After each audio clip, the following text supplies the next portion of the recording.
Bonjour à tous et toutes et bienvenue dans Se Sentir Bien, le podcast qui est là pour vous aider à devenir votre propre coach. Je suis Esther Taïfé, coach certifiée, et cet été, je vous invite dans cette émission hors série très spéciale pour moi.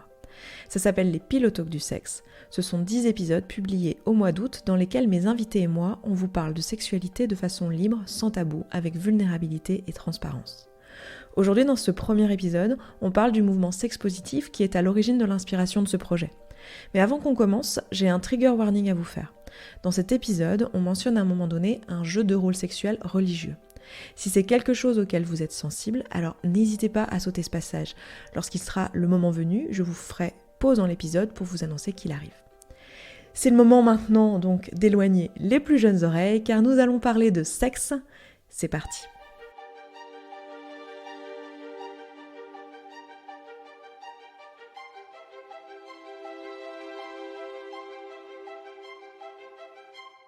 Tous les gens qui faisaient l'amour et je les trouvais magnifiques, tous ces corps qui se mélangeaient. J'étais là, mais waouh! Et je me rappelle que j'ai pleuré d'émerveillement en me disant, mais c'est trop beau! Et il y a des gens à l'extérieur qui pensent que c'est glauque, alors que c'est si beau, quoi. J'ai vu des gens de toutes sortes, avoir des interactions avec des gens de toutes sortes, et là je me suis dit, mais en fait, tu n'as pas besoin d'être une meuf bonne pour être désirée, pour être désirante. Avant d'arriver dans les milieux sexpo, j'avais un rapport aux relations, à la séduction qui était hyper compliqué. Parce qu'en tant qu'homme, on est éduqué avec de bonnes injonctions à se dire, et c'est aussi mon vécu, qu'en tant qu'homme, si on n'est pas force de proposition pour aller aborder les femmes, proposer ce genre de choses, en fait, en tant qu'homme hétéro, en tout cas, il ne se passait rien. La personne m'a dit merci pour ton nom, et sur le moment, il y a la moi d'avant, tu vois, qui a dit ok, désolé, en fait c'est juste parce que là maintenant je sens pas trop et tout. Et il m'a regardé, il m'a dit non mais c'est cool, enfin vraiment genre c'est pas ironique quoi. C'était pas du passif agressif quoi. C'était mais non mais enfin, franchement j'en avais les larmes aux yeux parce que moi j'avais toujours vécu le fait de dire non à quelqu'un dans la culpabilité. Donc je ne savais pas, je vais dans l'atelier dit Bonobo et ça commence par la diffusion d'un film sur les bonobos. Et à la fin du film, donc, on nous explique que nous avons donc des bananes, des branches, voilà, et on est 80 dans une pièce, tu vois, et là, tout d'un coup, donc, je vois les gens prendre des branches, des bananes, et ça finit dans une orgie, mais je te raconte pas. Je vois face à moi 80 personnes, tu vois, dans tous les sens, il y avait des bananes écrasées, des feuilles, des machins, des trucs. Moi, c'était les premiers émois, tu vois. Donc moi, j'étais planquée derrière une feuille de banane.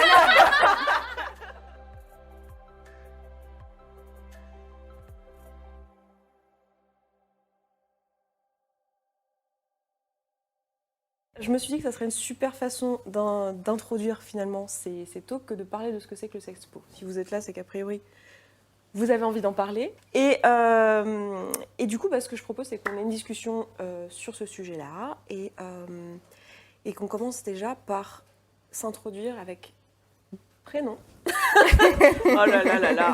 Désolée. Juste pour le contexte, ceux qui regardent cette vidéo, il est 23h48 au moment où on commence ce tournage. Donc, on va commencer par... Comment je peux dire ça? Par dire son nom, ou son prénom, ou son pseudonyme, son pronom. Et ce que j'aimerais beaucoup, c'est un mot que vous évoque le milieu sexe positif. Un mot. Dans l'ordre que vous voulez, la première personne qui commence, après on tourne dans ce sens-là. Je ne sais pas si c'est le sens trigonométrique. Le sens trigonométrique. Okay. Tu sais qu'il y a un film sur la polyamorie qui s'appelle Trigonométrie, une série. Non, je ne savais pas. Ouais. Ok. Je te la recommande, j'aime bien. Ok, je vais commencer. Yes. Moi je m'appelle Marion, pronom elle, et le mot que je choisis c'est le mot empouvoirment. Alors moi, je m'appelle Marie, pronom elle, et je choisirais fantaisie. Moi je m'appelle Géraud, pronom il ou elle, et je choisirais légitimité. Moi, c'est Jules, pronom il, et je choisirais non-jugement. Et moi, c'est Dani, pronom elle, et je choisirais fabuleux. Et donc moi, Esther, pronom elle aussi, et Révélation. C'est pour ça que nous sommes là, n'est-ce pas? Je vais commencer par un truc que je me suis dit qui était assez intéressant, c'est d'aller lire ce que nous dit la définition de Wikipédia sur le mouvement sexe positif. On va se demander si on est d'accord avec ça. Donc je vais juste vous lire les quelques lignes. Le mouvement sexe positif est un mouvement social et philosophique qui promeut et inclut la sexualité et l'expression sexuelle avec une attention particulière sur le sexe sans risque et le consentement sexuel. Et la première question que j'ai envie de vous poser, c'est qu'est-ce que vous en dites? Et est-ce que c'est conforme à ce que vous avez trouvé dans le sexpo? La partie sans risque, Ouais. moi, elle me fait tiquer un peu. Ouais. Ouais, moi, sans risque me gêne un peu dans le sens où, finalement, c'est dangereux de se dire on est sans risque. Parce que on lève la vigilance dans ce cas-là. Et pour moi, un événement sexpo sans risque, c'est un événement sexpo où je ne vais pas. Parce qu'il n'y a aucune vigilance justement sur les risques. Je pense qu'on est tous et toutes responsables et que c'est très important de garder de l'attention là-dessus. Ouais, alors moi, je n'aime pas particulièrement déjà le vocable sexe positif. Parce que ça, ouais, ça laisse supposer qu'il y a du sexe négatif. On y est, hein, On y est. Et en plus, moi, je parle plus facilement de sexe créatif, en fait. Parce que ça fait appel déjà à un concept qui est un peu plus positif. Et je trouve qu'on comprend un peu mieux le concept de sortir en fait de la génitalité très hétéronormée pour aller vers quelque chose d'autre en fait qu'on ne définit pas, mais qui est de l'ordre de la création en fait, et qui fait référence à mon sens à Eros. Du coup vient la question de se demander c'est quoi finalement le sexe positif si c'est pas cette définition-là. Qu'est-ce que c'est? Donc toi tu parles de sexe créatif, de sortir de la génitalité. Ouais. C'est quoi d'autre selon vous? Pour moi, pareil, j'avais du mal avec le terme positif parce que de manière générale, j'ai du mal avec cette dualité positif-négatif. Mais je l'ai adopté comme désignant un mouvement dans lequel j'ai expérimenté des choses et vu que tout le monde met cette étiquette-là et qu'on le reconnaît comme ça, je me suis dit autant utiliser cette étiquette. Et moi, plus qu'une philosophie, je crois que ça parle de philosophie, je le vois comme un mouvement éducatif. Et même, j'ai envie de dire, éducatif autogéré, où on s'éduque dans l'expérience aussi et par l'apprentissage. C'est pas disons, vertical, mais c'est plus ensemble, en expérimentant, on s'auto-éduque. Et voilà, je le vois comme ça, autour du consentement, mais aussi autour de la liberté d'expérimenter, justement, au-delà du jugement sur des pratiques. Voilà. Donc pour toi, du coup, il y a la notion de communauté, en fait, derrière, non? Oui, de la manière dont je le vis, oui, complètement. Concrètement, pour ceux qui regardent et qui n'ont jamais entendu parler de ça, c'est quoi un événement sexe positif? J'ai commencé en disant, ici, c'est un événement sexpo. Comment vous... Là, imaginez, il y a votre grand-mère qui regarde. Non, imaginez pas qu'il y a votre grand-mère qui regarde. Mais admettons, tu veux augmenter le stress. Imaginez, je sais pas, quelqu'un qui est newbie, qui a jamais entendu sexpo, ça lui parle pas, sexe positif, sexpo, sexe plus. Moi, j'aime bien l'idée avec... j'aime bien ce mot positif dedans, avec l'idée, en fait, que le mouvement sexe positif, c'est un peu cette idée de se demander comment on peut aborder la sexualité, avoir un a priori positif sur la sexualité.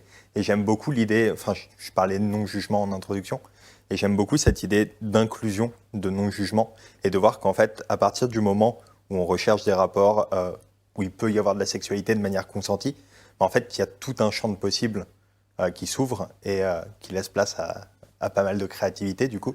Et pour moi, un événement sexe positif, c'est un événement où tout ce qui va être de l'ordre de la sensualité, de la sexualité, est regardé avec un a priori positif, peut être bienvenu sous réserve que ce soit consenti, et où du coup, où on crée des espaces de liberté, d'expérimentation et de vécu, tant qu'on reste dans un cadre de consentement d'une part et d'autre. De part et d'autre. Ouais, moi j'ai vraiment la notion de se rencontrer soi-même dans tout ça. Parce qu'on rencontre beaucoup de personnes, mais la première personne qu'on va rencontrer, si on veut vraiment être dans l'authenticité, dans le consentement, c'est nous-mêmes.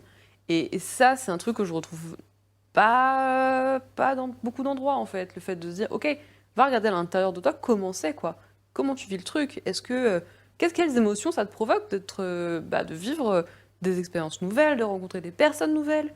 Et du coup, cette notion un peu souveraineté de qui je suis, qu'est-ce que je fais ici, pour moi, elle est juste centrale là-dedans. Ouais. Quand tu posais la question de qu'est-ce qu'un événement sexe positif, c'est déjà un endroit où on pose un cadre. Donc on a parlé du cadre du consentement, mais de comment ça va se dérouler, etc. Donc tu poses un cadre, et à l'intérieur de ce cadre, en fait, tu es libre d'expérimenter. Et c'est pour ça que quand tu parlais d'expérience, moi je me retrouve tellement là-dedans, parce que tu es libre d'expérimenter tout ce qui te passe par la tête, sans jugement, en ayant... Enfin, moi je trouve que tu fais appel aussi à l'enfant qui est en toi, tu vois, qui va regarder les choses comme ça, sans a priori, sans jugement. Il y a un mot que je trouve super important, du coup, c'est la déconstruction, qu'on utilise beaucoup. Mais pour moi, pour être dans ce non-jugement, ça nécessite de déconstruire tellement de choses qui sont ancrées en nous autour de la sexualité et d'autres choses depuis notre enfance, en fait. Ouais, effectivement, je pense qu'il y a beaucoup de... C'est un espace qui apporte beaucoup de déconstruction et qui est à la base de beaucoup de... Enfin, moi, qui m'a apporté beaucoup de déconstruction. Je ne sais pas comment le dire de façon jolie. Mais ouais, ça me fait penser que dans les années 80, il y a eu tout un mouvement du sex powerment qui venait du féminisme et qui était justement une émancipation des femmes par leur sexualité, par le fait de s'écouter, ok, qu'est-ce que moi j'ai envie, qu'est-ce que j'ai pas envie, et je vais poser mes limites, et à travers le fait de poser mes limites dans ma sexualité, je vais expérimenter ce que c'est que de poser ses limites, et je vais étendre ça à tous les domaines de ma vie, en fait. Et c'est là qu'il y a vraiment un empuissancement que je trouve hyper intéressant, ça va sûrement venir dans les autres questions, mais moi c'est pour ça que je suis venue et que j'y suis restée dans ce milieu, en fait. Et pour préciser aussi, un événement sexpo, et c'est pour ça que je parle moi de sexe créatif, en fait, c'est un endroit où tu peux aborder tous les pans de la sexualité, donc du tantra jusqu'au au sexe, au BDSM, qui dit sexe plutôt hard. Et en fait, tu expérimentes sans avoir cette étiquette, en fait, une étiquette tantra, libertin ou BDSM, qui en soi déjà véhicule énormément de stéréotypes et d'a priori. Et le sexpo ou le sexe créatif, en fait, pour moi, ça recoupe tout ça, en fait. Je voulais pas le faire à la base, de vous demander votre expérience dans le sexpo, parce que je voulais pas stigmatiser ou faire que l'audience ait un ancrage de plus écouter une personne que l'autre, mais en fait je me rends compte que pour comprendre ce que vous dites, c'est beaucoup plus... Enfin, ça serait bien en fait, si je vous avais posé la question, quelle est votre expérience dans le milieu sexpo en premier tour. Donc j'ai envie de le faire maintenant et qu'on l'insère au début dans le montage, si ça vous va, de vous demander à chacune, en gros... quelle est votre expérience dans le milieu sexpo ? Enfin, comment vous la définiriez, hein ? Le but du jeu, c'est pas de se juger de j'ai le plus d'expérience ou j'ai moins d'expérience, mais plus pour qu'on comprenne un peu d'où vous venez et comment vous êtes retrouvés aujourd'hui à cet événement, finalement, à parler de ça. Et c'était quoi votre expérience ? Je peux commencer, si vous voulez, si ça met tout le monde à l'aise. Moi, mon expérience dans le milieu sexpo, c'est un milieu que j'ai découvert il y a très peu de temps grâce à une personne qui se trouve ici. Merci Jules, c'est ma grosse révélation, hein, c'était ça le mot. J'ai l'homme-objet de la soirée. J'ai pas fait exprès que tu sois dans ce talk, mais en fait finalement la boucle est bouclée, c'est très bien, j'aime beaucoup. Et j'ai découvert donc du coup il y a un peu plus d'un an maintenant, 1 an et demi je dirais, sachant qu'avant ça j'étais déjà dans le... Enfin déjà, je sais pas si c'est le mot, mais je fréquentais des milieux BDSM et j'avais déjà participé à des événements BDSM. Donc moi, je suis vraiment entrée par ce côté-là. Et ça a été pour moi la première fois qu'on me proposait autre chose que le sexe que moi, je commençais à trouver un peu ennuyeux, c'est-à-dire dans le cadre d'un couple hétérosexuel amoureux, dans un lit, dans une chambre, dans le cadre du couple, quoi. Et c'est la première fois que je trouvais de nouvelles choses. Mais je voyais bien que le BDSM, c'était rigolo, mais j'avais pas que ça. Enfin, j'étais beaucoup en observation, plus dans des espèces pour m'ouvrir l'esprit et penser à autre chose, mais je voyais que je ne m'épanouissais pas tellement.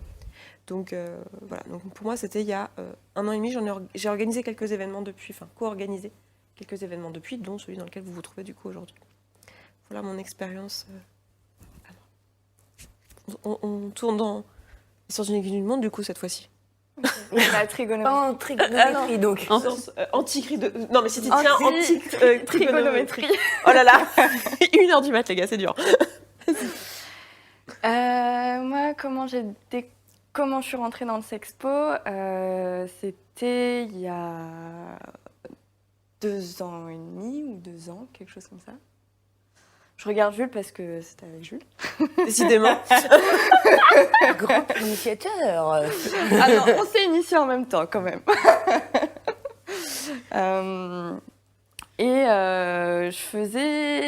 J'avais intégré un groupe de tantra. Et en même temps, c'est important, je regardais la série Sense8 où il y a des magnifiques scènes d'orgie. Et ça faisait un moment que j'avais des fantasmes de sexe de groupe et que je me l'avouais pas trop à moi-même. Mais Sense8 a attisé la flamme. Et puis, j'aimais trop ces groupes de tantra autogérés. Et j'avais une espèce de fantasme d'un cadre tantra, mais où après, il y a de la sexualité, et je trouvais ça un peu dommage de ne pas avoir ça.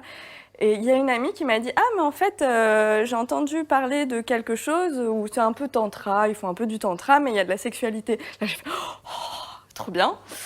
Et en même temps, j'avais rencontré un ami aussi, qu'on a en commun, qui commençait à me parler de Sexpo.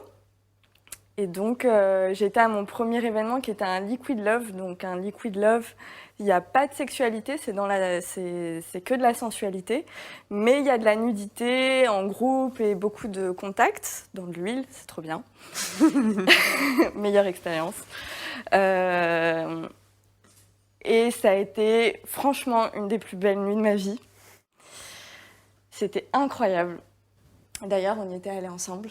Et j'étais méga angoissée avant. Je me suis cachée dans le placard à balai avant l'événement, tellement j'étais angoissée. Et en fait, ça a été dingue. Et après, j'étais à une soirée, puis à une autre. Et finalement, pendant 1 an, j'ai l'impression d'être tombée dans la marmite et c'est devenu assez central dans ma vie. Je me suis beaucoup engagée dans un collectif, à organiser des événements, à l'autogestion aussi dans le collectif, comment on fonctionne ensemble. Et puis, je m'en suis un peu éloignée parce qu'à un moment donné, il y a d'autres choses aussi qui comptent pour moi dans ma vie. Et oui, mais vraiment, pendant 1 an et demi, je me suis vraiment nourrie de cette dimension, à la fois pour la dimension collective et toute la déconstruction que ça a créé en moi, et aussi j'étais déjà dans une démarche féministe, mais je vois que ça m'a aussi énormément apporté à ce niveau-là. Donc voilà. Est-ce que ça répond ? Je crois, oui. Ouais. Vous Voilà. en dites quoi ? Vous êtes d'accord ? Oui, ça va. Ouais. Très bien. Je valide. Tu valides. L'homme valide, donc on est bien. Contente. Tu vois. Le honneur à juger. Donc cette émission est définitivement féministe. Même Même le décor. Du coup, Jules, comment toi t'es rentrée ? Du coup, c'est pas toi-même qui t'y as amené ou comment ça s'est passé ? Ah si, oui, si quand même, ce que je veux préciser, c'est qu'avec Jules, du coup, on était dans une relation polyamoureuse depuis 4 ans, Ouais. et qu'on s'est ouvert petit à petit, et que ça a été aussi beaucoup de discussions avant d'aller vers Sexpo, et que le milieu Sexpo a amené encore beaucoup d'ouverture dans notre relation, quoi. Yes. Voilà. Yes. Du coup, ton expérience du Sexpo. Ok. Mon expérience du Sexpo et comment je suis tombé là-dedans. Voilà, parce que a priori, c'est pas ta maman et ton papa qui t'ont appris, a priori. Du coup, comme Dany le disait, on a découvert ça en même temps. Les Liquid Love, enfin, qui est le premier événement où on allait donc avec juste de la sensualité, où on s'est retrouvés à 40 nus, enduits d'huile chaude. à se faire des câlins avec d'autres personnes. Je crois que c'était moi qui en avais entendu parler par hasard, dans un événement business, en fait.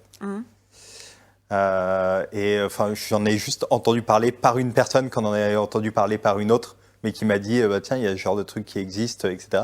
L'idée me semblait tellement sortie de nulle part, en fait, tellement dingue que je me suis dit il faut que j'aille checker ça sur Facebook. Donc voilà, pour les personnes qui se demandent, Esther parlait des trucs qui existent. Donc il y a un groupe Liquid Love Paris avec des personnes qui organisent des Liquid Love à Paris, quand le Covid le permet. C'était avant le Covid, quoi. C'était avant, du coup. Voilà, c'était avant. C'était il y a combien de temps, du coup C'était il y a combien de temps, du coup C'était en avril ou en mai 2019. D'accord. Ok. Il y a 2 ans au moment du tournage. Suite à l'événement, en fait, j'ai discuté avec les personnes qui organisaient, les organisatrices et organisateurs, et j'avais trouvé ça tellement dingue et mind-blowing comme expérience aussi, que je me suis dit, j'ai trop envie de leur parler, savoir qu'est-ce qu'ils connaissent d'autre, d'où ça vient, qu'est-ce qui les a amenés à créer ça, à proposer ça. Et de fil en aiguille, plus via la rencontre que Dany avait faite, et qui était quelqu'un qui organisait des événements avec de la sexualité, où j'ai eu l'occasion de me rendre à un. Ça a fait que j'ai commencé à aller à des soirées sex positives, le même genre de cadre vraiment, pour poser les limites avant, centré sur le consentement. Mais d'abord des soirées, puis un premier événement sur un week-end où on est allé ensemble avec Dany, puis un deuxième sur 5 jours le mois d'après, puis pendant... Tomber dans la marmite après, quoi. Ouais, pendant 6 à 9 mois d'affilée, j'ai fait au moins un événement d'un week-end par mois, plus souvent 1 ou 2 soirées. Et au bout de 3-4 mois, en fait, je commençais à me demander comment je peux mettre de l'énergie là-dedans pour aider, organiser des premiers événements avec le collectif qui faisait ça.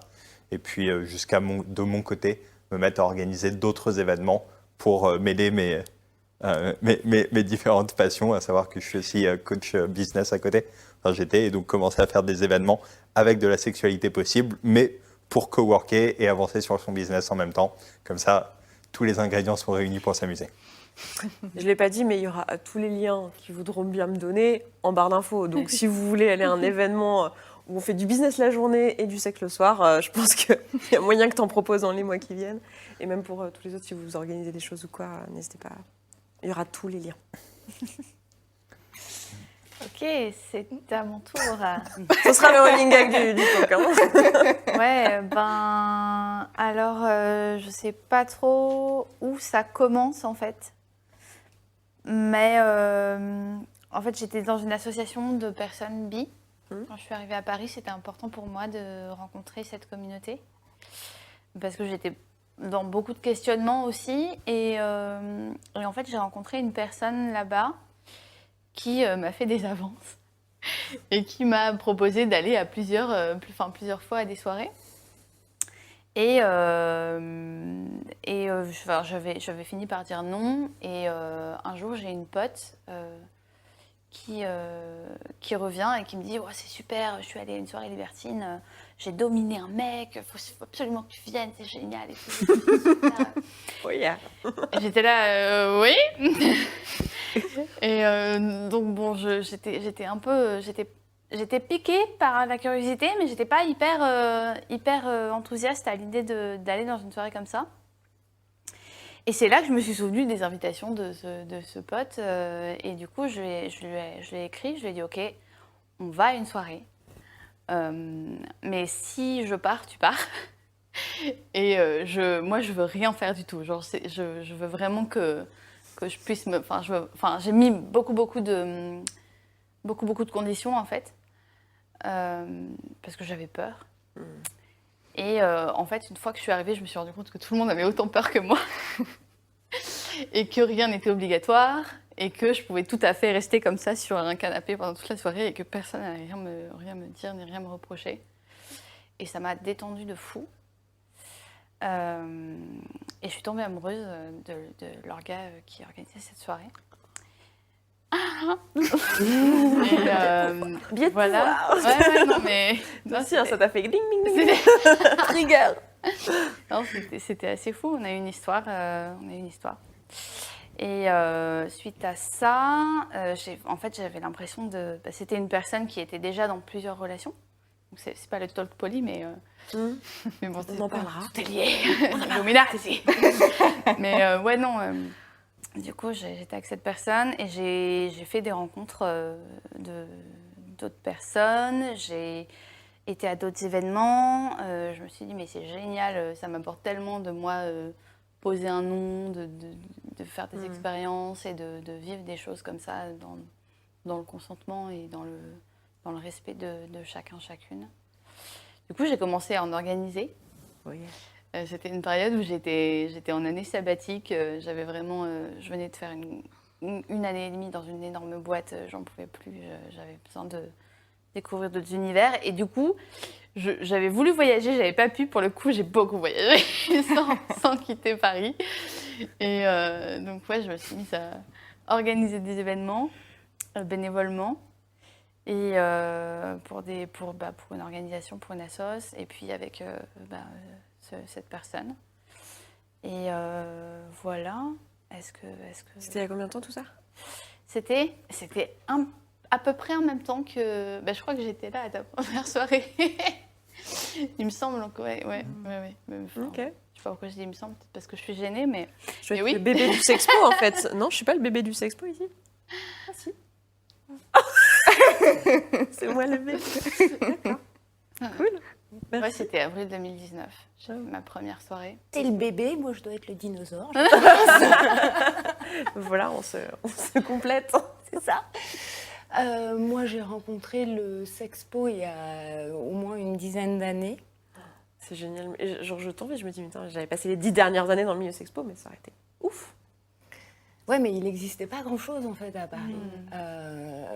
L'univers Sexpo, moi je l'ai rencontré grâce à une association qui s'appelle Paris Munch et qui a fait venir en fait Félix Rucker, qui est le pape du sexe créatif en Europe, pour un atelier de 3 jours. Et je ne sais pas, quelqu'un m'y a emmené et moi j'ai cru que j'allais faire un cours de danse. Puisque en fait j'avais lu que... Enfin, Félix Rucker est chorégraphe. C'est un chorégraphe. Et il a développé des ateliers liés à la découverte du sexe créatif. Et donc moi j'avais retenu qu'il était chorégraphe. Donc très bien, moi je fais beaucoup de danse, donc je me dis tiens, je vais faire de la danse et en même temps un peu de sexualité. Bon. Alors j'ai fait beaucoup j'ai découvert en fait le Sexpo parce que en 3 jours en fait on est monté en fait dans, j'allais dire dans les tours, mais Encore. la pression est montée. Je ne raconterai pas la fin. Voilà. Je ne raconterai pas la fin. Je vais raconter le début. Où le début en fait tu apprends à dire non. Tu vois, et donc on est là, les yeux fermés, hop, on est poussé, et on apprend à dire non déjà verbalement, avec des gestes, etc. Et donc au fur et à mesure des 3 jours, en fait, tu évolues et tu arrives en fait à des pratiques BDSM. Et en fait, c'est comme ça que je suis rentrée dans l'univers du Sexpo. Ça m'a donné envie d'aller en Allemagne découvrir le festival qui organise, qui s'appelle Explore à Berlin. Donc là, effectivement, grosse révélation avec notamment les bonobos, mais d'autres choses, vous comprendrez plus tard. Putain, elle va me pourrir mon montage. Mais non, je fais un teasing. Et en fait, donc la découverte du milieu du sexe créatif en Allemagne m'a donné envie de le ramener en France, puisque en France, il n'existait donc que les clubs libertins et BDSM. Et c'est comme ça qu'en fait, en France, moi, j'ai cofondé un collectif qui s'appelle Erosticratie et qui a importé en fait le festival Explore sous une forme. Enfin, maintenant, nous, on l'appelle Érosphère parce qu'on y ajoute en fait une dimension artistique.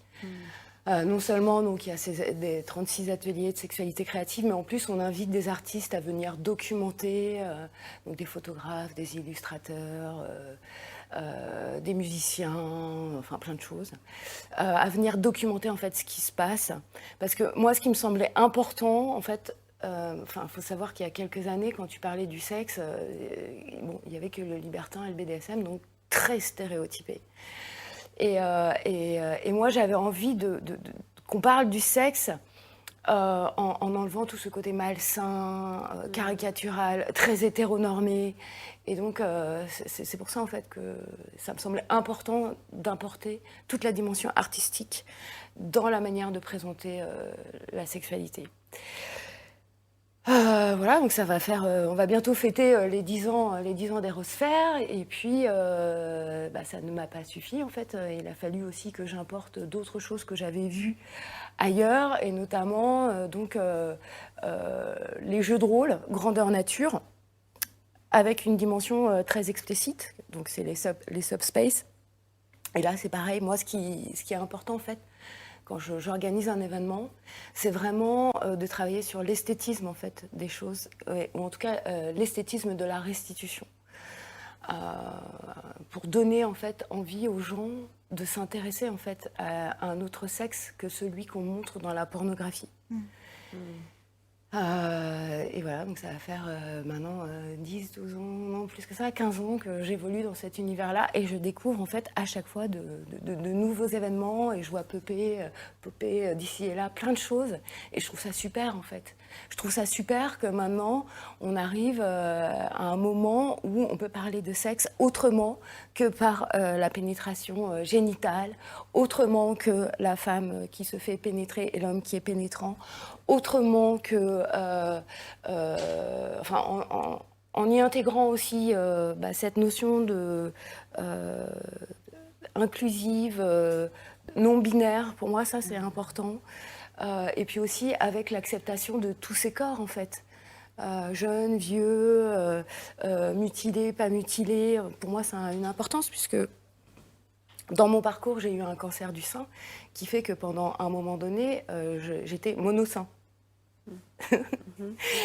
Et j'étais dans le sexe créatif. Et en fait, j'ai été absolument bien accueillie. Et ça m'a aussi donné énormément de pouvoir en fait, face à un corps qui aujourd'hui reste quand même un corps un peu particulier avec des cicatrices, etc. Et ça donne, le sexe créatif, le sexe positif te donne en fait cette force-là de t'accepter tel que tu es, avec les différences que tu as, sans caler un stéréotype qu'on te vend tout le temps en fait, dans la publicité tout le temps.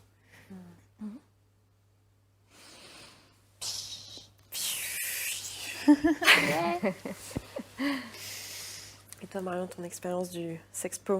Moi j'ai commencé quand j'ai arrêté début 2018 la monogamie. Et du coup, après, s'en est suivi tout un tas de rencontres incroyables, les plus incroyables les unes que les autres. Et du coup, j'ai commencé à naviguer dans le milieu du BDSM et du polyamour en même temps.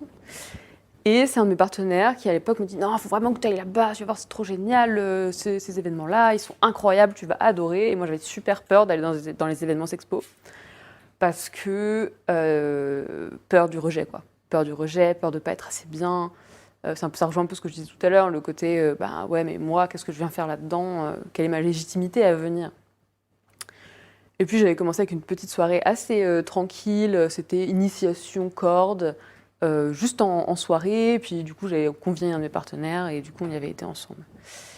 Et c'est comme ça que j'ai connu le collectif qui organise, en tout cas les événements sur Paris.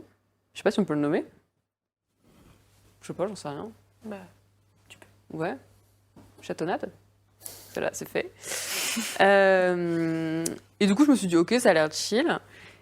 Mais j'arrivais pas à passer le pas à aller dans des événements sur plusieurs jours. C'était super dur pour moi de me dire, ok, je me lance, je vais seule, je vais plusieurs jours à un endroit avec des gens que je connais pas.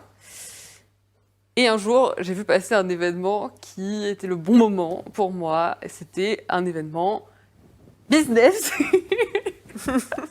Le premier organisé par Jules. Et je me suis dit, en fait, c'est exactement le moment où je suis en train de réfléchir pour lancer mon activité.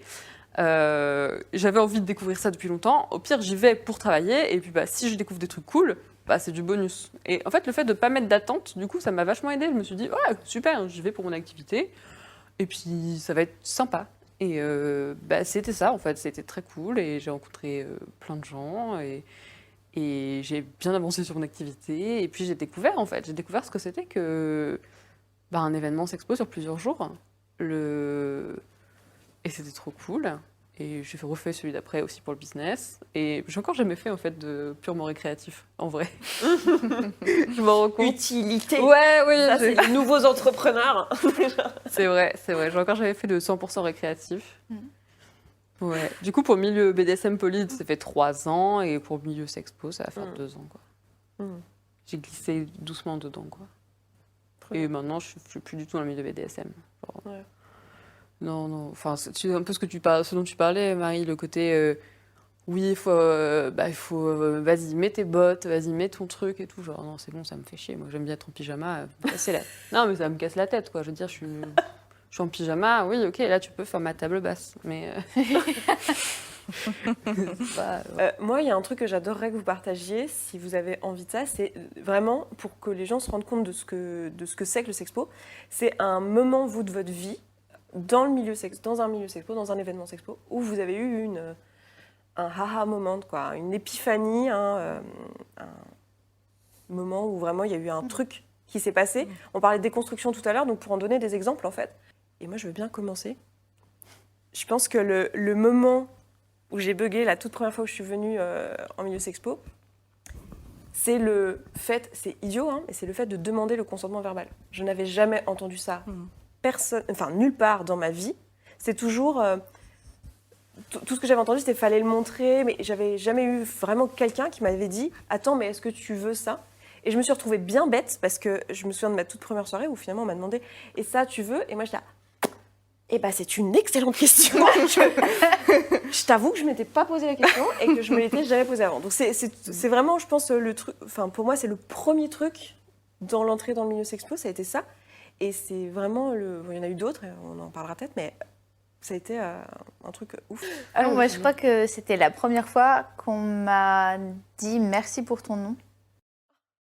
Ça m'a fait, mais en fait, je savais que la soirée allait se dérouler de cette façon-là. Je savais qu'on allait me faire des demandes et que j'allais potentiellement dire oui ou non, que j'allais pouvoir avoir l'occasion de vraiment voir en moi ce qui me faisait oui, ce qui me faisait non. Et en fait, on avait beau m'avoir prévenu, on avait beau en avoir parlé dans un cercle pendant 1 heure avant, et quand on me l'a dit, vieux réflexe, genre je me mets à me justifier. Tu vois, genre la personne me dit merci pour ton nom, et sur le moment, il y a la moi d'avant, tu vois, d'avant le cercle et d'avant la moi d'habitude qui a dit ok, désolé, en fait c'est juste parce que là maintenant je le sens pas trop et tout. Et il m'a regardé, il m'a dit non mais c'est cool, enfin vraiment genre c'est pas ironique quoi, c'est vraiment merci parce que tu me donnes l'occasion en fait d'être dans la meilleure interaction possible avec toi maintenant et vraiment merci pour ça quoi. C'était pas du passif-agressif, quoi. Mais non, mais enfin, franchement, j'en avais les larmes aux yeux parce que moi, j'avais toujours vécu le fait de dire non à quelqu'un dans la culpabilité. Tu vois, puis tu sais, t'as un peu ce truc de... Ouais, mais tu l'as chauffé quand même, tu vois. Il avait envie et tu lui as dit non. Et qu'on me dise merci pour avoir dit non, c'était ultra puissant, quoi. Ce que je trouve dingue, c'est comme c'est transposable dans le reste de la vie, quoi. Oui. Moi, ça m'a tellement appris à dire non sans culpabiliser dans tous les autres endroits de ma vie, quoi. Et ça, c'est un énorme cadeau, je trouve. Et du coup, j'en profite. Ton mind blow. Mon mind blow.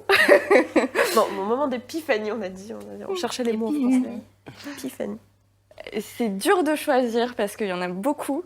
Mais le premier qui m'est venu quand tu as posé la question, c'est un moment, c'était mon premier week-end Sexpo. Donc j'avais fait plusieurs soirées, mais là c'était sur 3 jours.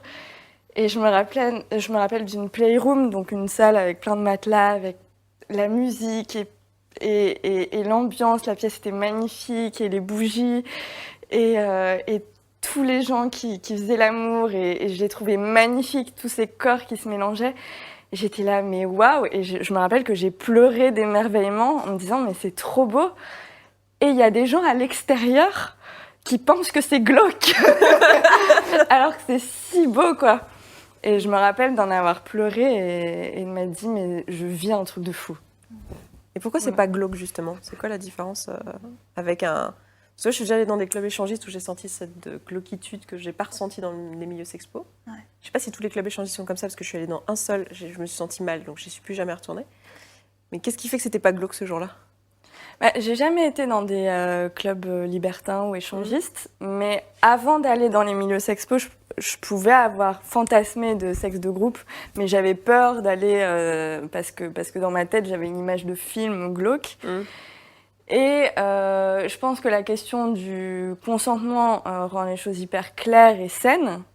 Et je pense aussi que c'est une partie de déconstruction en fait, que c'est un truc, c'est des morales acquises de le sexe hors sexe hétéronormé, limite pour faire des gosses, c'est glauque en soi.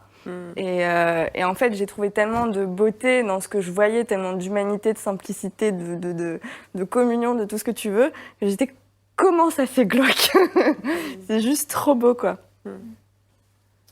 Ouais, moi j'ai envie un peu de parler de ça parce que je pense qu'il y a une grande différence entre le milieu libertin échangiste et le milieu sexpo. Ça va être le côté pression. Je trouve que il y a énormément de pression dans les milieux libertins échangistes où tu te balades et il y a des gens qui vont te suivre, tu vois, et qui vont regarder où tu te mets pour après venir discuter avec toi et tout. Tu vois, genre, non, mais en fait, j'ai bien vu que ça fait genre 5 minutes que tu me suis là, genre, tu me fous la pression, quoi. Juste ta présence me met la pression. Parce qu'il y a ce côté un peu marchand. Genre, tu payes pour rentrer dans le club et donc les personnes pensent qu'elles ont droit à quelque chose en retour. T'es un peu le produit en tant que femme, hein, on va pas se mentir. Et du coup, il y a beaucoup de pression là-dessus. Mais du coup, c'est une belle transition pour mon mind blow à moi. Enfin, j'ai envie d'en raconter 2. Mais je vais commencer par celui-là qui était le premier pour moi. C'est passé en sauna libertin. C'est la première fois que j'allais là-dedans. Je me laisse entraîner pour voir. J'aime bien les trucs nouveaux et tout.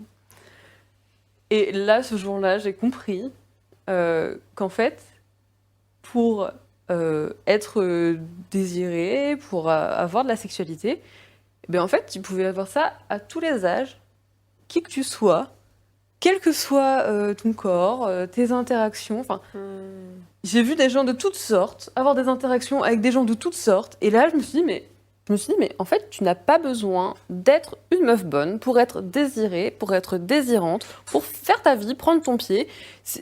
Juste sois toi-même. Et de toute façon, t'attireras à des personnes qui, de toute façon, si t'es pas assez bien pour elles, c'est que ces personnes, t'as pas envie d'interagir avec elles. Et ça, c'était vraiment...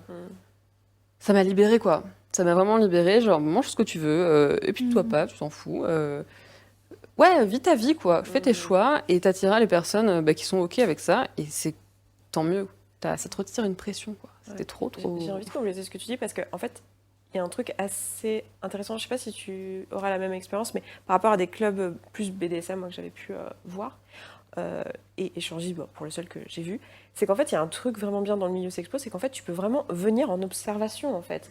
Genre, t'es pas obligé de te dire... Genre, tu peux te dire, mais en fait, j'en sais rien du tout si me prendre des claques sur les fesses, c'est un truc qui m'intéresse. J'en sais rien du tout si du sexe en groupe, c'est un truc qui m'intéresse.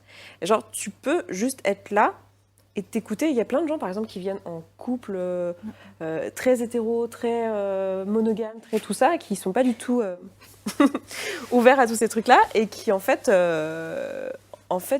viennent juste en observation ou même en personne tout seul. Et ça, je trouve que c'est un truc, c'est une pression qui est en moins parce que moi, quand j'ai hésité à aller en club échangiste, ouais, mais si j'ai pas envie d'échanger, comment je fais, quoi? Genre, je veux voir déjà, en fait. Et il y a pas cette pression-là. Il y a vraiment ce truc où tu viens et tu vas voir des choses. Et en fait, enfin, moi, je trouve que ça dépasse tout ce que j'aurais pu imaginer. Genre, la première fois que je suis venue, je me suis dit, bon, j'y vais sans attente. Et en fait, j'ai découvert plein de choses, j'ai déconstruit plein de choses, quoi. Je sais pas si vous avez la même expérience. Oui, sur le club échangiste, tu n'es pas, enfin dans les clubs, tu n'es pas non plus obligé de faire quoi que ce soit. Mais par contre, pression sociale, en fait. Mais non, mais ça fait appel vraiment au code de la pornographie. Ouais. Tu vois, et quand tu parlais justement d'être Laisse-le. toi-même, c'est pas possible Non, en c'est club clair. échangiste en fait. De toute façon, tu as déjà un dress code qui est les nanas en robe, les mecs pas de basket, je sais pas quoi. Donc tu es déjà sur un dress code. Et puis ensuite, en termes de pratique, tu n'as pas non plus la liberté de faire tout ce que tu veux. C'est-à-dire que le trou du cul du mec est quand même. Je sais pas si tu vas être démonétisé, je suis désolée. Ça va l'être, hein. On le sait, il y a désolée. zéro suspense là-dessus. Bon, alors attends, du monsieur est quand même au lit, donc tu ne peux pas, au lit sacré, Oui. donc tu ne peux pas le toucher. Le milieu sexpo est inclusif, donc quel que soit ton genre, tu es bien reçu, etc. Dans un club échangiste ou dans un, c'est moins vrai en fait. Il n'y a pas l'intention de déconstruire en fait, c'est juste ça. C'est qu'il n'y a Non. aucune intention. Non. La clientèle est hétéro. Donc ils veulent de l'hétéro et du sexe entre meufs parce que ça excite les mecs. C'est tout. C'est les mecs qui payent de toute façon. Voilà. Oui, mais c'est la reproduction de ce qu'on, enfin, de la pornographie mainstream. C'est ni plus ni moins en fait. C'est ça. Ouais, c'est ça. En fait, on a pris de la pornographie, on l'a mis dans un club et ça fait un club libertin. C'est ça. ça, Tu viens ouais. vivre un fantasme que tu vois tous les samedis soirs, enfin, C'est un peu un ça, samedi ouais. soir par mois, chez toi. C'est ça que j'ai trouvé génial, moi, c'est le fait d'avoir accès à la sexualité finalement non juste hétéro et pénétrative, en fait, classique, et classique, je sais pas si classique c'est le bon mot, mais enfin, vous avez compris ce que je veux dire, quoi, attendu à quelque chose où tout était permis, quoi, et tout était possible.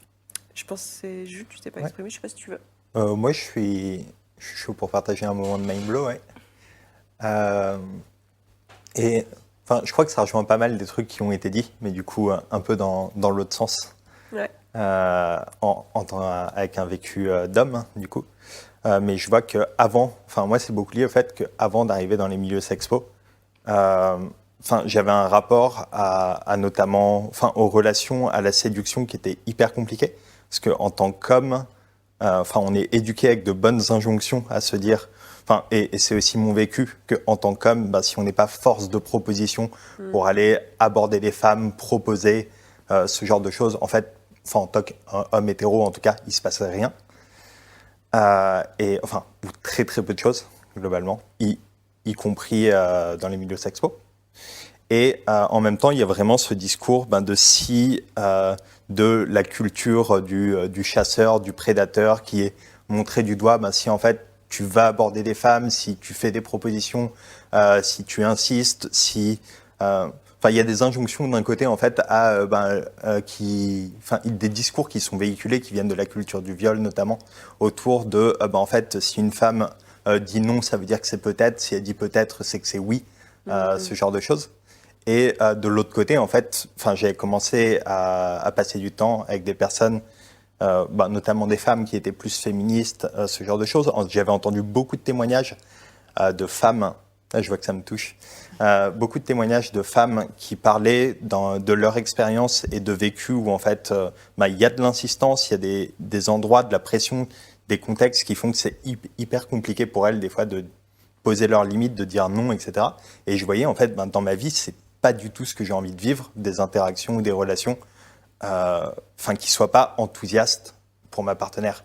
Et il y avait vraiment ce truc. Et à la fois, en fait, j'ai envie que ça puisse être enthousiaste pour ma partenaire, pour moi. Et j'avais absolument pas les codes pour pouvoir m'assurer que ça puisse se faire. Et moi, c'est vraiment ça que j'ai découvert dans le milieu sexe positif. En fait, c'est toute cette culture du consentement. Comment on fait, pour demander, notamment Esther, tu parlais juste d'avoir le consentement verbal, mais de demander le consentement verbal, vérifier régulièrement, avoir du consentement spécifique, être d'accord que le consentement est révocable et qu'à n'importe quel moment, une personne peut changer d'avis et que c'est bienvenu en fait, parce que ce qu'on veut, c'est que les interactions soient enthousiastes de manière réciproque. Et quand, pour moi, par exemple, pour formuler une demande, d'être capable de la formuler aussi sans mettre de la pression, sans me rapprocher de la personne, attendre une réponse immédiate et créer une forme de pression, d'injonction à répondre, juste d'aller exprimer mes désirs en fait comme des cadeaux et dire à la personne, si ça te tente plus tard, n'hésite pas à revenir me voir et on en parle, quoi.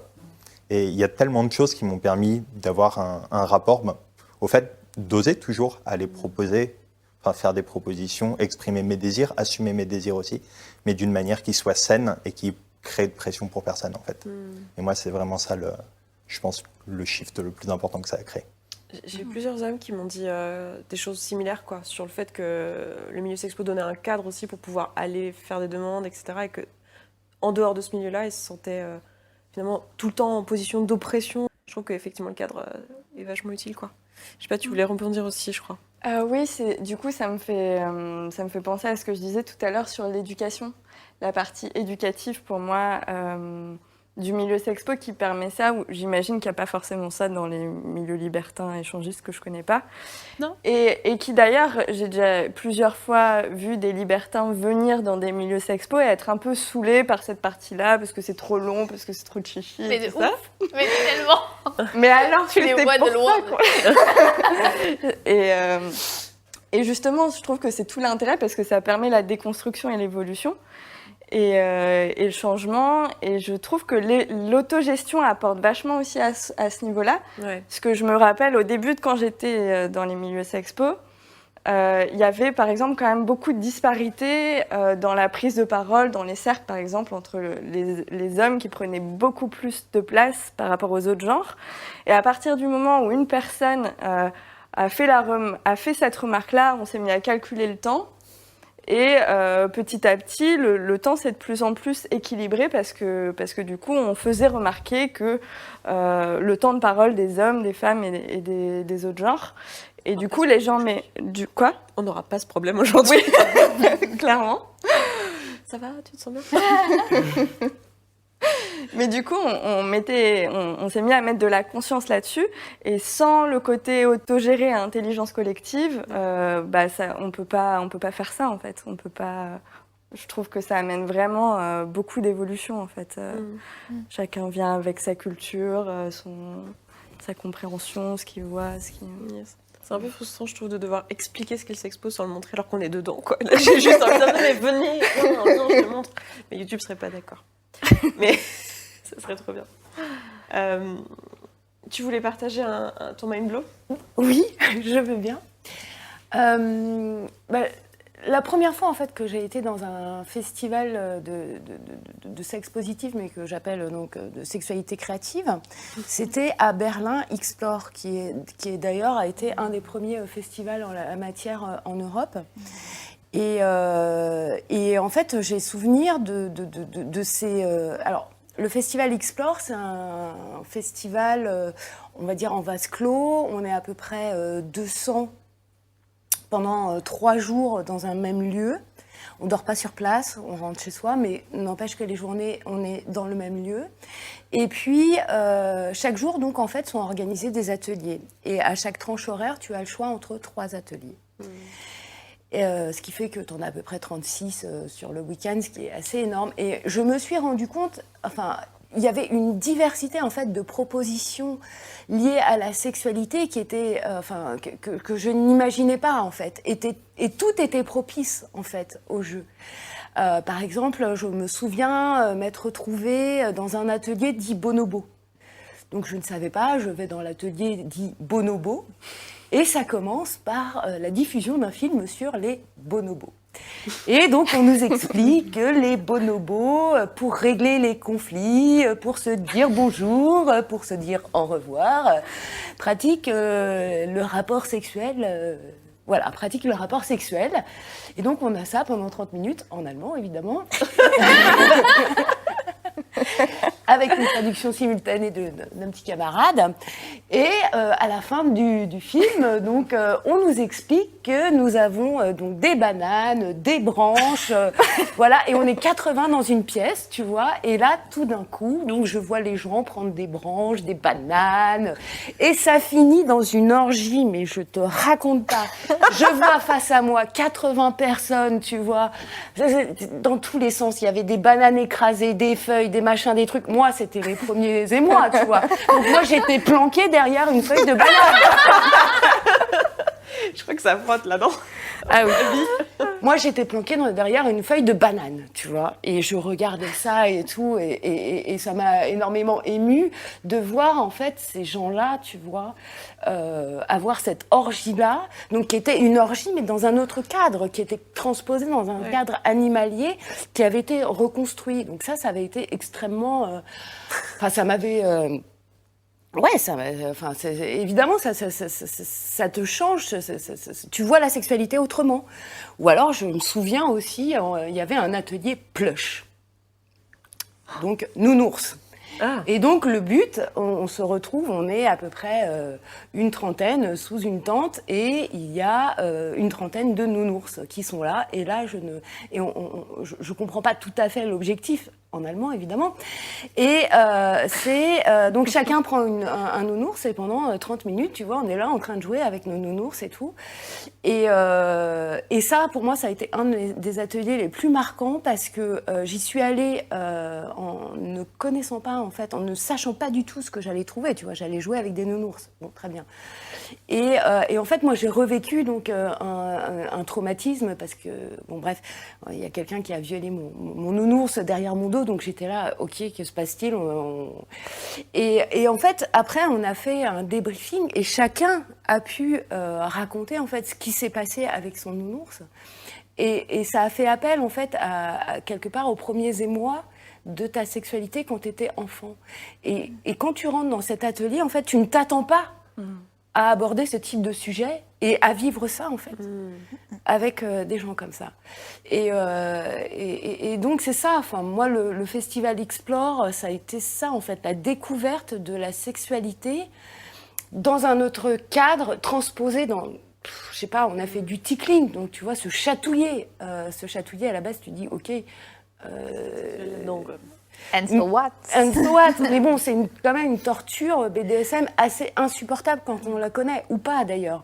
Tu vois, est-ce que... Ah, moi, je veux pas faire ça. Et donc, il y a plein de choses comme ça, tu expérimentes plein de choses, et toujours dans un cadre safe, parce que tu peux arrêter, parce que tu peux t'en aller, parce que tu peux dire à l'autre que c'est non, et c'est ça, en fait, que je trouve vraiment sublime, parce que c'est de l'ordre du sublime. Je vois qu'on est vers la fin du timing. Du coup, il y a un truc que je trouverais vraiment drôle avant qu'on se quitte, qu'on partage, c'est est-ce que vous auriez une anecdote d'un moment, genre vraiment gênance, quoi. Genre le moment où vous étiez pas bien dans le milieu sexpo, donc soit parce que c'est drôle, soit parce que c'est gênant, soit parce que c'est insolite. On a eu du bonobo déjà, mais un truc que vous auriez envie de partager pour aussi dédramatiser la chose, parce que quand on commence à un peu s'investir dans Sexpo, ben, forcément il va y avoir des moments avec des ratés, enfin on va essayer des trucs, donc il y a beaucoup d'essais, beaucoup d'erreurs, et je veux bien un petit moment gênance. Ouais, j'en ai un. Tu veux y aller du coup? Je vais peut-être un mieux. Attends, j'ai envie d'infuser pour voir. Enfin, après, c'est la première intuition qui est la bonne, donc je pense que je vais raconter celui-là. Mais ouais, j'ai pas mal de. Enfin voilà, j'ai pas mal de. Ouais, je parlais de rejet tout à l'heure. C'est des trucs qui sont un peu présents pour moi dans ce genre d'événement. Et c'était la première fois où j'allais en événement. J'avais interagi avec une personne. Et cette personne-là, il y avait notamment sa partenaire qui était là. Et c'était évidemment tout à fait consenti et dans leur cadre relationnel, quoi. Donc il n'y avait pas de souci particulier. Mais c'est vrai que c'était un truc qui était important pour moi à prendre en compte. Et bref, j'étais avec cette personne-là, plus ou moins en interaction. Et du coup, il y a sa partenaire qui est arrivée dans la chambre parce qu'elle voulait prendre son téléphone, en fait. Et j'étais en mode genre... Ok, qu'est-il en train de se passer? Et c'était vraiment un moment incroyable. La personne a pris son téléphone, nous a regardé, elle nous a dit « Vous êtes trop mignons ». Elle a embrassé son mec, elle m'a fait un câlin et elle est repartie comme ça. Et moi, j'étais en mode genre... Tout va bien. Donc, ok, genre... Nous sommes dans un monde où tout ça est possible. Et j'ai eu tellement d'admiration pour cette personne, parce que moi je sais que, avec moi, mes triggers que j'ai sur le rejet, je sais que je peux pas vivre des trucs comme ça parce que c'est trop dur, quoi. Et en tout cas, aujourd'hui, c'est pas possible. Mais je me dis peut-être un jour, après beaucoup de travail sur moi, je vais y arriver, quoi. Mais c'est vrai que ce moment-là, j'étais vraiment en mode freeze. Alors que s'est-il passé? Qui vient de me faire un câlin? C'est pas possible, quoi. Mais c'est joli, ça montre à quel point on peut être vraiment dans de l'amour, quoi. Juste dans de l'amour et pas de la rivalité. Donc, voilà. Mais j'en ai un qui me vient en écho. Alors, c'était pas un événement, mais maintenant, enfin, avec Jules notamment, tu me dis si je peux dire ça et on coupe au montage si je peux dire un truc. Je pense que ça va. Et on coupe au montage si ça va pas. D'accord. De toute façon, il a son droit de regard, hein, donc il vrai. pourra l'exercer. Parce que, évidemment, ces montages sont consentis. Voilà. Évidemment. C'est-à-dire que, voilà. Et du coup, je traîne beaucoup dans une coloc Sexpo, qui est la coloc de Jules. Et Jules a une autre amoureuse avec qui il vit. Et bah, c'était il y a la semaine dernière, je crois, où juste ils prenaient un bain ensemble. Et dans la salle de bain, c'est assez libre. Et d'ailleurs, pour passer de la chambre à l'extérieur de la chambre, il y a besoin de passer dans la salle de bain. Et juste, je suis passée et il y avait du sexe oral en cours. J'étais juste là, oh pardon. Et voilà, c'était très drôle, un peu gênant et très Le drôle. moment des polyamoureux au classique. Moi, je me rappelle que la première fois que j'ai rencontré une personne qui était en relation avec mon copain, avec la personne que je fréquentais, j'ai éprouvé de la jalousie. Et il a suggéré qu'on se rencontre toutes les deux. Et déjà, ça, c'était waouh. C'était genre, mais comment? Genre, qu'est-ce que. Non, enfin, je suis un peu tombée en 404 quand il m'a proposé ça. Et en fait, le fait de rencontrer cette personne, ça me l'a fait dépiédestaliser, en fait. Parce que tout ce que je projetais sur elle, ça en a fait une personne normale, en fait. Et du coup, ça a rendu beaucoup plus rassurant le fait que mon copain fréquente cette personne. Et d'ailleurs, on a eu une discussion au téléphone quelques semaines plus tard où elle m'a avoué qu'elle aussi, elle m'avait un peu piédestalisée et qu'elle me voyait courant dans les champs en pleine liberté. Et ouais, souvenir assez... C'est quand même particulier quand tu as une personne qui te dit au téléphone, quand tu es dans un festival de musique, et que tu as une personne qui te dit au téléphone, ouais, non, bah, moi je t'imaginais comme Lauren Gals en fait, tu vois. Et c'était assez. Voilà, et que cette personne fréquente ton mec. Enfin voilà, j'étais là, mais qu'est-ce que je suis en train de vivre?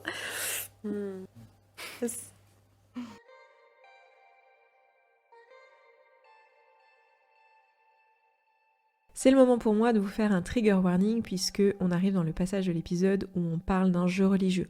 Donc si c'est quelque chose avec lequel vous n'êtes pas à l'aise, évidemment je vous invite à sauter cette section. Ça dure environ 5 minutes et 5 secondes et vous reconnaîtrez la fin de ce passage grâce à une ambiance sonore que j'aurais mis pour l'encadrer.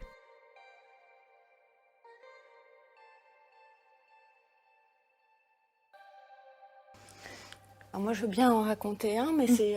moi, j'organise plus que je participe. Ne serait-ce que pour les billets de consentement, etc. Pour moi, c'est plus facile. Ou alors, je vais à l'étranger. Mais en tant qu'organisatrice, j'ai eu un grand moment de solitude, en fait.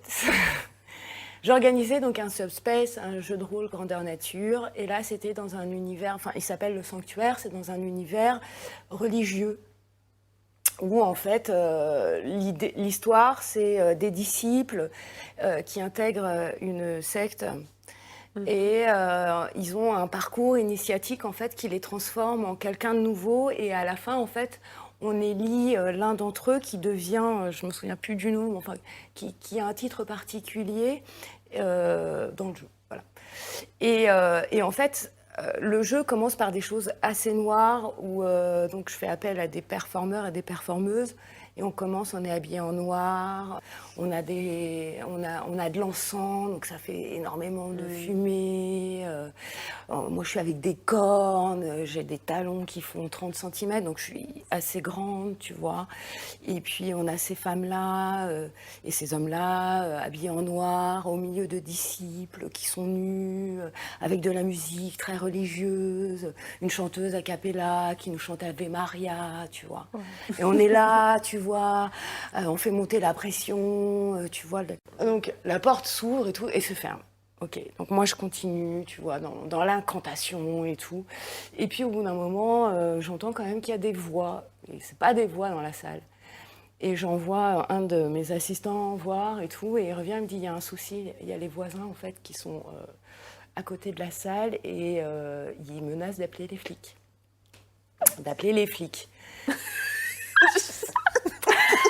On sait jamais, peut-être ils comprendront, tu vois. Je les invite. Enfin, c'est très surjoué, on est sur une pièce de théâtre très immersive. Tu sais, moi j'aime bien les choses immersives. Et donc j'y vais, je sors, tu vois, avec mes 2 mètres et tout. Je vois les gens, oui, non mais... Et avec mes cornes. Et je vois les voisins qui me disent, mais qu'est-ce que vous faites? C'est très mal, vous devriez pas faire ça, vous devriez faire ça en dehors de Paris. Vous êtes sale, vous êtes malsain, on va appeler les flics. Je suis là, waouh, mais que se passe-t-il en fait, tu vois, Enfin, je comprends qu'ils aient pu être étonnés en fait quand ils sont rentrés dans la salle, mais moi j'étais un petit peu gênée parce que s'ils appellent les flics, effectivement, s'ils arrivent dans ce truc-là et tout, je me voyais pas vraiment expliquer le truc, et en plus ça coupe le jeu. Tu vois, ça coupe la dynamique du jeu. Parce qu'en fait, quand tu crées un atelier ou quoi que ce soit, quand tu es dans du liquid love, tu vois bien que en fait, tu prends les gens à un état A et tu les fais monter à un état B, en fait. Et si au milieu, il se passe quelque chose qui ne te permet pas sa progression, de toute façon, c'est raté. Donc là, je suis là, bon, ok, très bien, on a commencé il n'y a même pas 1 heure, donc je vais être obligée d'arrêter le jeu. Et donc, je dis à mes participants, voilà, je suis désolée, mais le voisinage a décidé que ce qu'on faisait n'était pas correct, n'était pas politiquement correct, et donc ils vont appeler les flics, et je préfère en fait que arrêter le jeu et que vous partiez. Donc tout le monde se rhabille, etc. Les participants s'en vont, les flics arrivent. Oui, bonjour, alors qu'est-ce que vous faites? Alors, comment expliquer ce qu'on fait? Ben voilà, c'est un jeu de rôle, grandeur nature, voilà, donc on fait peut-être un peu de bruit. Oui, effectivement, vous faites du bruit, donc vous avez le droit de faire ce que vous voulez, mais ne faites pas de bruit. Très bien, donc ils s'en vont. Et là, les flics s'en vont, et j'ai en fait tous les participants qui sont venus. Ils ont été aux alentours, dans les magasins, acheter des bouteilles de champagne, etc. Et ils sont revenus. Et en fait, on a terminé la soirée, tu vois, comme une soirée lambda. Ouais, de gros stuff, quoi. En mode gros stuff silencieuse. Enfin, tu vois, gros stuff silencieuse. Mais en noir avec des cordes et des talons. Non, bah non, mais Non. du coup, en fait, c'était la première édition du Sanctuaire. Cette édition, en fait, est restée mythique. Ouais. Parce que on a arrêté le jeu au moment où tout prenait son ampleur, etc. Voilà, donc c'est une des déconvenues, Effectivement. ouais, du sexe créatif quand tu l'exerces. Là, en l'occurrence, j'avais pris toutes les précautions, mais bon, tu vois, tu as des aléas comme ça qui arrivent, c'est comme ça. Et finalement, il en ressort aussi du positif parce qu'on a passé une bonne soirée, parce que le truc est devenu mythique, voilà.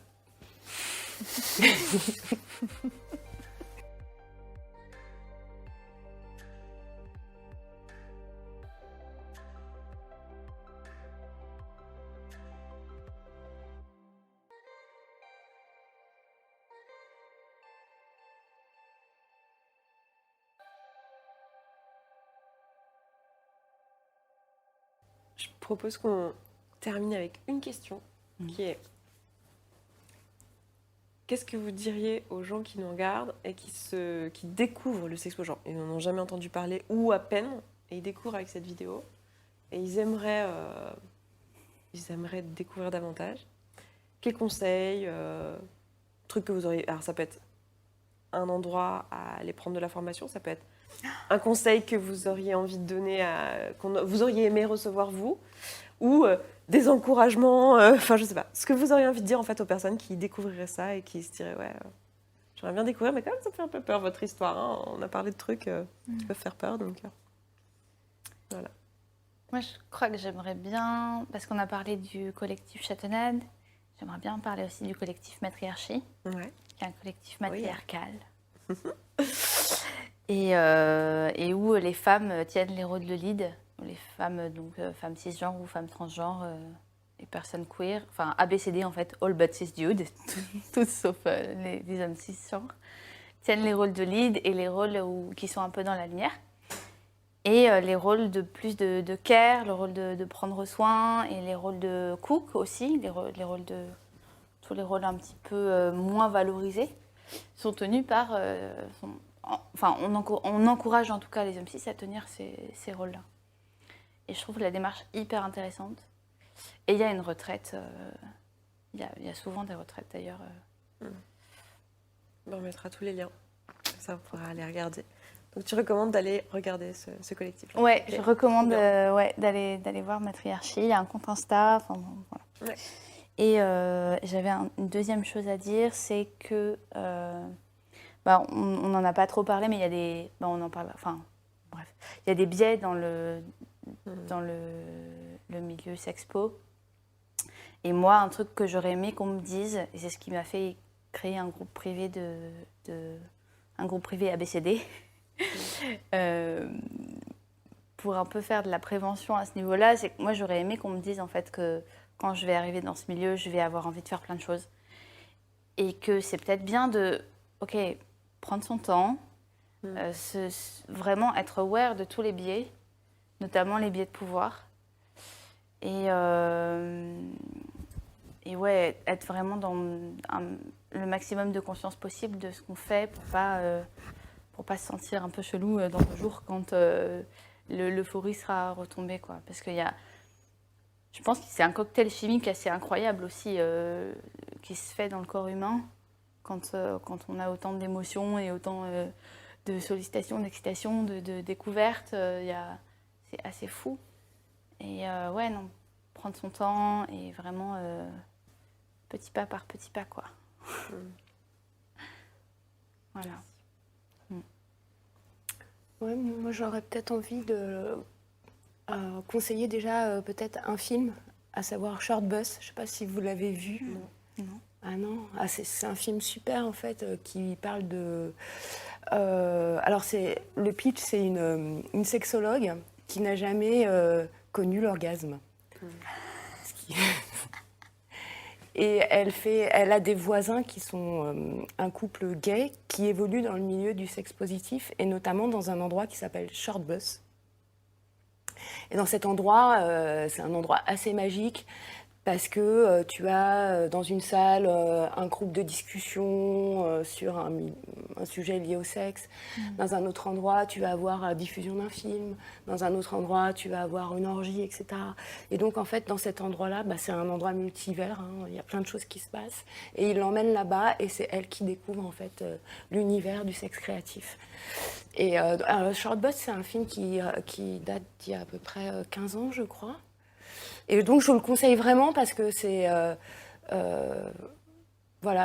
déjà une première plongée. Et peut-être, en fait, si on veut découvrir le sexe créatif et qu'on a peur d'aller dans des événements, c'est peut-être déjà de commencer par voir certaines œuvres culturelles ou des films qui traitent de ce sujet-là. J'ai un autre film qui me vient en tête, je ne sais pas si vous l'avez vu, ça s'appelle La Secrétaire, je pense que oui, non ? Non. Ah, c'est encore un autre super film où c'est un avocat qui est un peu barré et qui emploie une secrétaire et ensemble, en fait, ils vont découvrir le monde de la domination-soumission, mais sans vraiment être dans les codes. Et elle va travailler, par exemple, à un moment donné, elle va avoir un harnais comme ça, et puis elle va lui servir des trucs et tout, enfin, elle va lui servir son café. Et en fait, c'est une histoire d'amour, en fait, à travers ce prisme-là. Et donc, voilà, je trouve que les œuvres culturelles sont assez intéressantes pour démystifier, en fait, les pratiques de sexe créatif, surtout si son partenaire ou sa partenaire n'est pas aguerri ou a peur ou a des a priori. Et en fait, commencer par cet univers-là peut être assez intéressant avant d'aller dans des événements où de toute façon, on est obligé de rien en fait. Si ça ne nous plaît pas, on peut rester 5 minutes et repartir. Voilà. Et puis, de toute façon, expérimenter, je crois qu'il y a des fois une part de risque et il faut accepter parfois que ça ne nous plaise pas. Là, il y a un mot qui m'est venu là quand en t'entendant parler, c'était hétéronormativité. J'avais un peu envie de faire un... Ouais, je sais pas, j'ai envie de parler de ça en fait, de dire que ouais, c'est moins hétéronormatif que le milieu échangiste libertin, mais par contre, ça reste... Enfin, c'est très difficile de sortir de ça. C'est... Il y a très peu finalement d'interactions entre hommes. Il y a un peu plus d'interactions entre femmes. Mais la majorité, ça reste quand même des interactions hétéro parce qu'on vit dans un monde hétéro. Et du coup, c'est hyper dur de s'en sortir. Donc j'avais envie de poser ça là. Et moi, le conseil que je donnerais aux personnes qui s'y intéressent, c'est déjà que vous pouvez partir à tout moment. Et que vous n'êtes obligé de rien faire. Et que vous pouvez décider que au bout de 30 minutes, ok, j'en ai assez vu, je me casse, et c'est ok, il n'y a rien qui vous retient. Donc, ça vaut le coup d'essayer, quoi. Ça vaut le coup d'essayer parce que, au pire, vous aurez fait le trajet pour rien, vous aurez peut-être même payé une participation pour rien, mais au mieux, vous allez découvrir un truc qui vous botte vachement, découvrir énormément sur vous-même, et découvrir des personnes chouettes. Tu veux ouais, dans le cercle, c'est moi normalement. Hein. Je vais faire ça. Qu'est-ce que je dirais aux personnes qui découvrent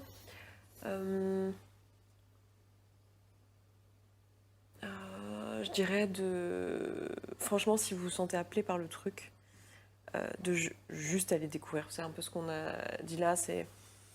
Il y a tout. Enfin, moi, de ce que je vois, il y a vraiment toutes les couleurs, quoi. Il y a vraiment plein de choses qui existent. Et en fait, l'idée, c'est vraiment juste de suivre son intuition là-dessus et aller dans des événements et commencer à regarder. Alors, vous pourrez commencer à regarder justement les barres d'infos, enfin la barre d'infos et les liens qu'on aura mis, mais il y a tellement de choses qui existent qu'en fait, tout est possible et voilà. De ne pas avoir peur ou d'avoir peur, mais d'y aller quand même. Et de se dire que ça va être... franchement, overall, je pense que ça va être une super expérience, quoi qu'il arrive. En fait. Donc plutôt un discours assez rassurant en mode... là, on va, dans toute cette série de vidéos, on va sûrement parler de trucs qui sont... Waouh, attends, là, c'est beaucoup trop pour moi. Et en fait, c'est parce qu'on essaie de faire un truc condensé, on parle de tous ces sujets-là, mais c'est... En fait, on peut vraiment picorer et on peut vraiment aller chercher ce qui nous ressemble. Et aussi s'autoriser à aller dans des trucs plus hard ou des choses comme ça où on n'a pas eu l'occasion, en fait, dans la sexualité classique. Donc vraiment, je dirais s'écouter. Et si vous êtes encore là, dans cette vidéo... c'est vous le juge, hein, mais ça vous intéresse un peu, je pense. Toi, que dirais-tu à ceux qui nous regardent, qui nous regardent, qui veulent découvrir? Je suis contente que vous ayez un petit peu nuancé parce que c'est vrai que tout le long du talk, on a beaucoup encensé le sexpo et en même temps, moi, mon expérience, c'est aussi beaucoup de challenges au niveau émotionnel, au niveau relationnel, au niveau de mes limites, quelles sont mes justes limites, au niveau de l'appartenance aussi parce que moi, mon expérience sexpo, elle est très communautaire. Et il y a des biais de consentement et pour autant, je trouve que ça vaut le coup de s'y confronter justement pour aussi apprendre à connaître ses limites. C'est aussi, comme tu disais, en prenant des risques qu'on apprend à mieux connaître ses limites et tout ça. Mais voilà, moi, je sais que mes premières expériences Texpo ont été hyper impactantes et que j'ai mis du temps à m'en remettre. Aussi parce que c'était tellement waouh que du coup, il y a eu un bon temps de décompression. Et ouais, il y a 2 choses qui me viennent. La première, c'est d'y aller effectivement tranquillement, mais aussi peut-être en ayant du soutien avant, après, pendant. Oser demander du soutien pour digérer tout ce qui s'est vécu, pour peut-être un sas de décompression après un premier événement ou des choses comme ça qui, moi, m'étaient nécessaires. Et que j'avais la chance aussi de pouvoir me permettre parce que j'ai pas un boulot salarié, par exemple. Mais voilà, vraiment, ça vaut le coup. Mais voilà, j'ai aussi envie de dire que pour moi et pour toutes les personnes que je connais, c'est hyper intense, émotionnellement, physiquement, à tous les niveaux. Et voilà. Donc ça, c'est une chose. Et il y a autre chose que je veux dire aussi, c'est que des fois, on peut entendre des choses quand on ne connaît pas et avoir beaucoup de préjugés dessus. Je pense par exemple au BDSM.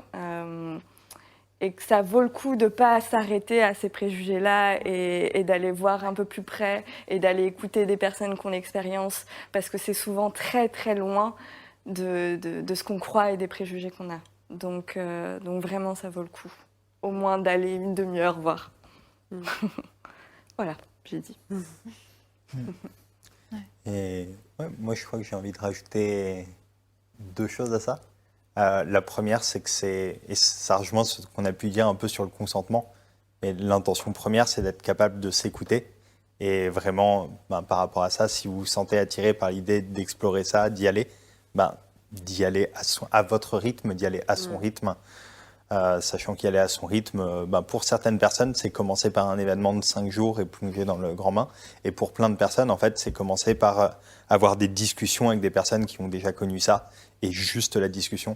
Et je sais qu'il y a des collectifs qui ont déjà organisé, qui réorganiseront probablement des événements qui sont plus en fait des apéros dans un bar classique pour discuter. Donc ça peut être aller à ce type d'événement. Châtenade en a déjà organisé, on organisera sans doute. Matriarchie, c'est peut-être le cas. Il y a le collectif Les Chahuteuses qui organise pas mal d'événements autour de la sexualité où il n'y a pas de sexualité. Enfin, c'est beaucoup pour parler, il y a des visionnages, il y a différentes choses. Mais en tout cas, il y a des espaces qui peuvent exister juste pour en parler, discuter avec des personnes qui connaissent ça, etc. Enfin, je vois aussi que, je ne vais pas parler au nom des autres, mais je sais qu'à titre personnel, en ce moment, par exemple, j'ai de l'espace. Quand des personnes me contactent sur Facebook pour me demander mon expérience ou autre, ça arrive que j'ai le temps. Et quand j'ai pas le temps, en fait, je l'exprime. C'est l'expression de mes limites et de mon consentement aussi. Mais, personnellement, je suis beaucoup plus accessible que ce que peut laisser penser le fait d'apparaître sur la chaîne YouTube d'Esther. Par exemple. Et oui, ce que je voulais dire par rapport à ça, il y a aussi, par exemple, sur Facebook, une page qui s'appelle Sexe Plus Paris et Sexe Plus France. Qui sont, on remettra les liens en dessous, mais il y a 2 pages comme ça, qui sont des pages justement plus d'informations pour venir pour poser des questions ou des événements, des choses sont partagées. Donc ça peut être aussi ça, en fait, le fait juste d'aller liker une page, suivre ce qui s'est dit dessus les derniers posts. Pour certaines personnes, en fait, c'est juste le petit pas juste pour aller grappiller des informations sans se mouiller. Donc voilà, je trouve c'est important d'y aller à son rythme et ne pas hésiter à commencer juste par discuter, se renseigner ou y aller directement. Ça peut être chouette aussi. Et du coup, ça me donne envie de rajouter, parce que tu as donné une liste de plusieurs collectifs. Je pense aussi pour tout ce qui est BDSM, parce qu'on en a parlé un petit peu, les Nuits Perverses, qui est quelque chose d'assez nouveau et un peu qui permet aussi une entrée assez douce dans le BDSM, je trouve, qui est pas mal. Et est-ce que vous voyez d'autres choses qu'on pourrait mentionner? Bon, après, il y a le 30e ciel. Il y a le 30e ciel. Effectivement, on en a un peu on l'a mentionné tout à l'heure, on l'a dit. Il y a Erosticratie. Ouais.